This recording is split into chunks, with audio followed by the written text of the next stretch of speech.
दिवाली पर्व से ठीक पहले कलेक्टर मृणाल मीणा के निर्देश पर प्रशासनिक टीम के द्वारा लाइसेंसी पटाखा दुकानों की जांच की जा रही है। शनिवार की शाम बालाघाट में एसडीएम गोपाल सोनी, तहसीलदार भूपेंद्र अहिरवार ने सुरक्षा के मद्देनज़र सरेखा बाईपास में संचालित पटाखा दुकानों का निरीक्षण किया। इस दौरान उनके साथ सीएसपी अंजुल अयंक मिश्रा और पुलिस कर्मचारी भी मौजूद रहे। जांच दल ने पटाखा दुकानों में अग्निशमन यंत्र, पटाखों की भंडारण क्षमता, स्टॉक पंजी और सुरक्षा मानकों की जांच की और 5 लाइसेंसी दुकानदारों को प्रतिष्ठान में मौजूद कमियों को दूर करने के निर्देश दिए। सामान्य बिल करने के लिए यहाँ तो रहेंगे सीसीटीवी कैमरे परसवाड़ा में एसडीओपी सतीश साहू और तहसीलदार वर्षा झारिया के नेतृत्व में गठित टीम के द्वारा पटाखा गोदामों की जांच की गई। इस दौरान बीजाटोला में राजकुमार राठौर के पुराने मकान में लगभग 2.5 लाख कीमत के पटाखे बरामद किए गए। व्यापारी के पास पटाखों को गोदाम में स्टोर किए जाने संबंधी कोई भी दस्तावेज या फिर लाइसेंस नहीं था, जिसे लेकर प्रशासन ने तत्काल गोदाम को सील कर दिया। इसी प्रकार लामता में नरेश धूले द्वारा बिना किसी लाइसेंस के अपने घर में असुरक्षित तरीके से पटाखे रखना पाया गया। इस पर भी प्रशासन ने दुकान को सील कर दिया है।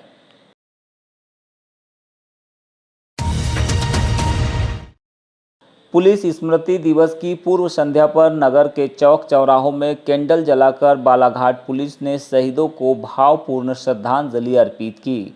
इस मौके पर शहीदों की वीरता और बलिदान को याद करते हुए पुलिस अधीक्षक नगेंद्र सिंह ने कहा कि हमारे जवानों ने आंतरिक सुरक्षा में अपना सर्वस्व न्यौछावर कर देश एवं समाज की रक्षा के लिए प्राणों की आहुति दी। हम उनके साहस और बलिदान को याद कर रहे हैं। इस मौके पर अतिरिक्त पुलिस अधीक्षक विजय डाबर, सीएसपी बालाघाट, थाना प्रभारी और अन्य पुलिस कर्मचारी मौजूद रहे। सेवा में अपना सर्वस्व न्यौछावर किया है, उन्हें हम अपनी स्मृतियों में याद रखें एवं उनके गौरव में स्मृति दिवस जो पुलिस कमेमोरेशन डे 21 अक्टूबर को मनाया जाता है, उस दिन अपनी पूरी सच्ची श्रद्धांजलि उनको अर्पित करें। यही संदेश आप सब लोगों के माध्यम से मैं देना चाहता हूँ।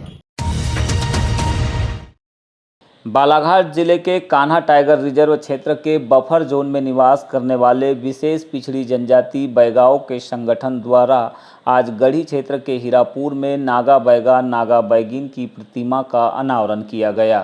कार्यक्रम में मुख्य अतिथि के तौर पर क्षेत्र के विधायक संजय उइके और समाज सेवी ध्रुव किशोर मेरावी प्रमुख रूप से शामिल हुए, जहां उन्होंने सबसे पहले प्रतिमा की पूजा अर्चना की और इसके बाद उपस्थित बैगा समाज को संबोधित किया। संजय उइके ने कहा कि हमारा आदिवासी समाज सदियों से प्रकृति पूजक रहा है और प्रकृति के नियमों का अनुसरण करते हुए आज भी जीवन यापन कर रहा है। समाज में जब भी कोई बीमार हो जाता है तो आज भी हमारे बैगा समाज के लोग जंगल से जड़ी बूटी लाकर इलाज करते हैं। बैगाओं की यह विशेषता किताबी ज्ञान से कहीं अधिक महत्व रखती है। यह हमारी संस्कृति और परंपरा का हिस्सा है। इस धरोहर और परंपरा का निर्वहन करना और इसे संतुलित बनाकर आने वाली पीढ़ी को ट्रांसफर करना हम सबका नैतिक कर्तव्य है। कार्यक्रम में अति पिछड़ा जनजाति समुदाय के समस्त पदाधिकारी और ब्लॉक कांग्रेस कमेटी के अध्यक्ष प्रमोद ताराम, हीरापुर सरपंच लक्ष्मी मरावी सहित ग्रामीण जन बड़ी संख्या में मौजूद रहे। हमारा जीवन चलता आया है और जो हमारा बैगा समाज है, जिसके बारे में प्रचलित है और हमारे पूर्वज भी बताते रहे कि हमारा बैगा समाज जंगल से जड़ी बूटियों के माध्यम से लोगों का इलाज और लोगों का उपचार किया करते हैं, तो उनका ज्ञान किताबों से कहीं ज्यादा है, पढ़े लिखे लोगों से कहीं ज्यादा है, जो अपने अनुभव के आधार पर लोगों का विभिन्न बीमारियों का इलाज करते आए हैं। ये हमारी संस्कृति, हमारी परंपरा, जो हम लोक कला जो अभी प्रस्तुत हमारे सोन शाह जी कर रहे थे, हमारी संस्कृति, ये हमारी धरोहर है और इस धरोहर को बचाए रखना हम सबका कर्तव्य है। अखंड सौभाग्य का पर्व करवा चौथ रविवार को नया राम मंदिर में सामूहिक रूप से महिलाओं के द्वारा मनाया गया।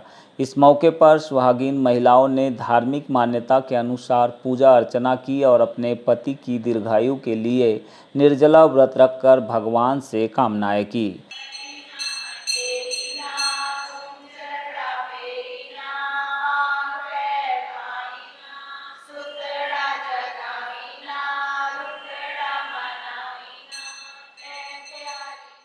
महिलाओं ने 16 श्रृंगार कर विभिन्न धार्मिक अनुष्ठानों में भाग लिया।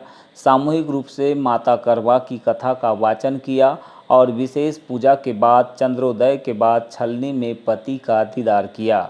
महिलाओं में इस व्रत को लेकर अच्छा खासा उत्साह देखा गया। मनाया जाता है करवा चौथ राम मंदिर में। यहाँ से शाम को 5 बजे से लेकर रात के 8 बजे तक के एक के बाद एक सर्कल बनता है और सभी यहाँ पे पूजा करते हैं। पंडित जी यहाँ अपनी पूजा करवाते हैं और ये पूजा अपने पति की लंबी उम्र के लिए करते हैं। और सुबह 4 बजे उठ के हमारी सास हमको सरगी देती है, वो हम सरगी करते हैं 4 बजे उठ के। उसके बाद दिन भर बस इसी की तैयारी में रहते हैं और शाम को मंदिर में आके पूजा करते हैं। गौरी माता की पूजा की जाती है और अपने पति की लंबी आयु के लिए व्रत रखा जाता है। दिन भर निर्जला उपवास रहता है, न पानी कुछ नहीं पीते। रात को चंद्रमा देखकर उनको जल चढ़ाकर फिर पति के हाथों से ये व्रत छोड़ते हैं।